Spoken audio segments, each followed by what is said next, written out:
প্রেগনেন্সিতে কম বেশি দেখবেন যে মাঝে মধ্যে এক ধরনের স্বপ্ন দেখতে পাবেন, মানে যেটা সেটা স্বপ্ন কিন্তু মাঝে মধ্যেই আসে। এটা কিন্তু প্রায় প্রত্যেকের ক্ষেত্রে কম বেশি হয়।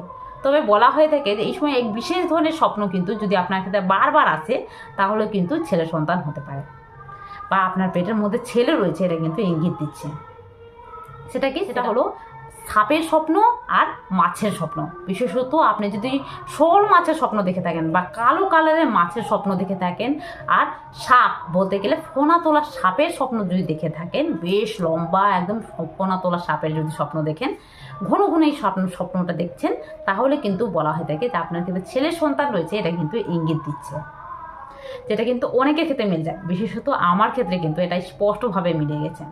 কারণ প্রেগনেন্সিতে কিন্তু আমি বারবার এই স্বপ্নটা কিন্তু দেখতাম, তবে আমি জানতাম না আর যে এই স্বপ্ন দেখলে আদৌ ছেলে বা মেয়ে জানা যায়। তবে এটা কখন জানতে পারি? আমার ক্ষেত্রে যখন বাচ্চার ডেলিভারি হয়ে যায়, তো আমি যখন হসপিটালে অ্যাডমিট ছিলাম তখনই কিন্তু পাশের বেডের এক দিদিভাই আমাকে বলেছিল যে ঠিক